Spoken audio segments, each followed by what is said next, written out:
What if the car remembered everything? Christine sat in that garage for decades watching people walk past her hood, not knowing what she had already cost them and what she was still about to.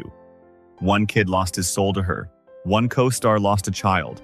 One actor was tied up and robbed in his own home. And one of them ran for United States Congress. If you think you know this cast, you do not. Not yet. Christine came out in 1983. That is over 40 years ago. A whole generation grew up, got old, and some of them never made it to see today. This is where they all ended up. Number 1, we have John Stockwell, who played Dennis Gilder, the loyal best friend trying to pull Arnie back from something neither of them could name. Before he ever stepped in front of Carpenter's camera, Stockwell was modeling in New York, briefly romancing Bianca Jagger and Barbara Allen, living a life that had nothing to do with horror. He is 65 today. He eventually married Helen Henderson and built something grounded and real, 3 kids and a directing career that turned out to be his actual calling. Blue Crush, Into the Blue, a whole body of work on the other side of the lens. The kid who played the friend became the guy behind the camera, and that trade turned out to be the right one. Number 2, we have Alexandra Paul, who played Lee Cabot, the girl who sensed something was wrong with Christine before anyone else in the film did. She was just 19 then. She is 62 now. And the distance between those two numbers is filled with things that have nothing to do with acting. She married triathlon coach Ian Murray in 2000, and together they made a deliberate choice not to have children, based on convictions about overpopulation that she has never walked back. She has been arrested over a dozen times. 5 days in jail in 2003 for protesting the Iraq War. Arrested separately for protesting the destruction of the GM electric car. Arrested for rescuing farm animals headed to slaughter. The girl who sensed danger on screen never stopped running toward it in real life. The character warned the boy. The woman warned the world. If you are enjoying this so far, subscribe and stick with us. We drop new stories like this every 2 days, and this one is only getting stranger. Number 3, we have Harry Dean Stanton, who played Detective Rudolph Junkins, with the quiet authority of a man who had already seen everything. He arrived on set at 56 with 3 decades of character work behind him. He never married. He had notable relationships with Debbie Harry and Rebecca De Mornay, and he famously joked that De Mornay left him for Tom Cruise after Risky Business. In 1996, a home invasion left him tied up and robbed in his own house. A real moment of terror for a man who had spent his entire career playing men who faced worse on screen. His life kept going. His career kept going. He was still working well into his 80s, still magnetic, still impossible to look away from. He passed away peacefully on the 15th of September, 2017, at 91 years old. 91. 3.5 decades after Christine and he was still here, still himself, right up until the end. Number 4, we have Christine Belford, who played Regina Cunningham, all rigid disapproval and cold control, which makes her real life feel like a correction.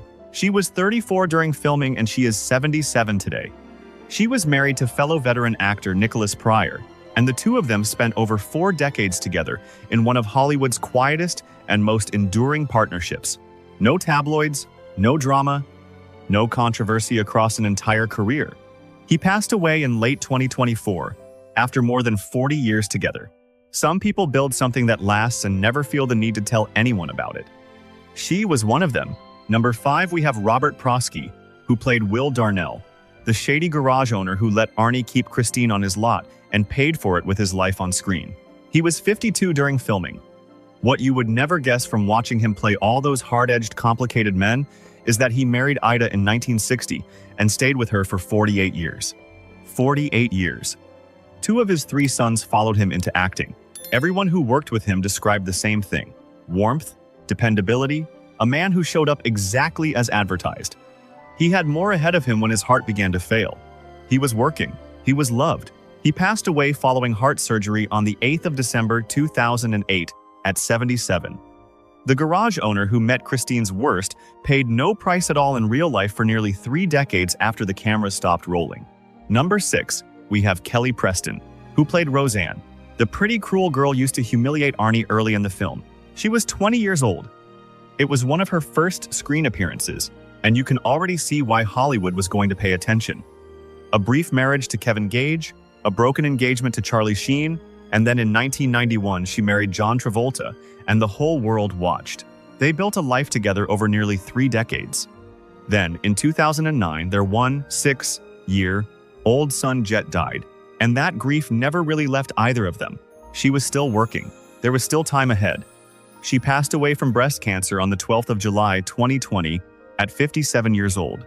The girl who had her whole life in front of her at 20 ran out of life way too soon. That one still hurts. Share this video with someone who grew up watching these films.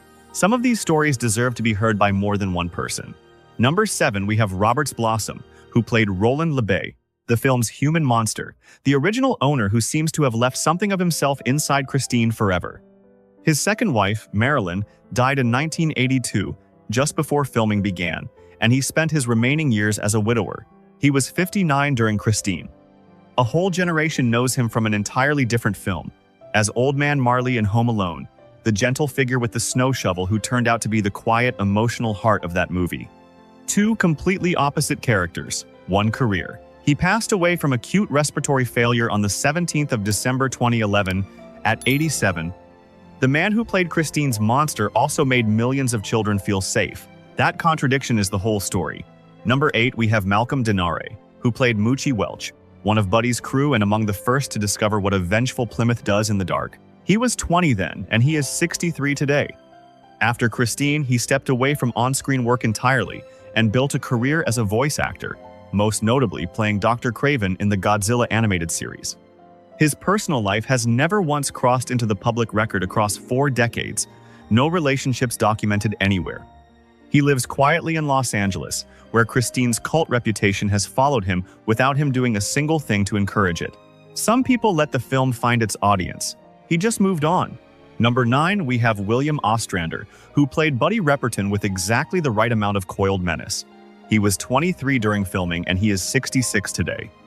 Around the time of the film's release, he briefly dated his co-star Alexandra Paul, which is a fact this cast reunion did not plan for. He later married Rhonda Ostrander on the 18th of April 2020. But here is the thing you are not ready for.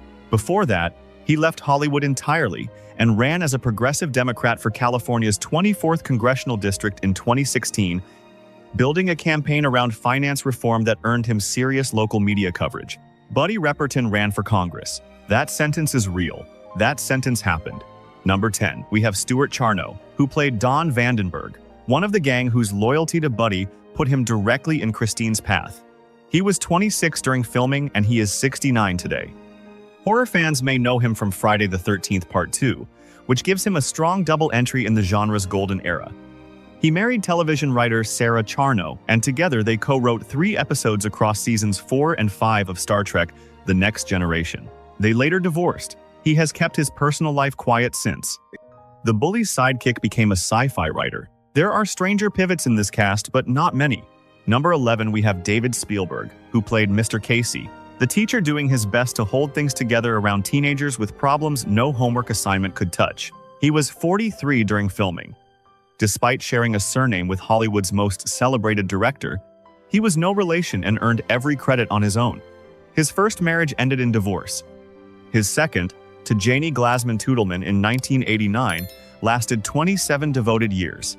5 decades of work across some of television's biggest franchises.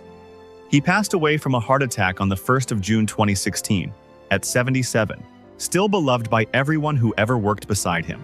Number 12, we have Bruce French, who played Mr. Smith, a teacher watching one of his students spiral towards something nobody could stop. He was 37 during filming. Later credits included Star Trek and Grey's Anatomy, among many others. He was married to actress and singer Eileen Barnett from the 20th of January 1991, a partnership those who knew them described as deeply loving, mutual, and sustaining. It lasted 34 years. He passed away on the 7th of February, 2025, at 79, from complications related to Alzheimer's disease, February 2025, less than a year ago. This story is not finished being written. Number 13, we have Douglas Warhit, who played Bemis at 27 and is 71 today. Like several others in this cast, his romantic life never once crossed into the public record. No relationships, no documented history anywhere across 4 decades. But what separates his story from the others who simply stepped away is what he stepped toward. He became a highly respected acting coach in Los Angeles, teaching the craft he had once practiced himself. He built a completely new career on the other side of the camera, shaping actors who never knew he once sat where they do. And finally, number 14, we have Keith Gordon, who played Arnie Cunningham, the bullied kid whose love for a haunted car cost him everything on screen. He was 22. He gave one of the most committed teenage performances of the entire decade. He is 65 today.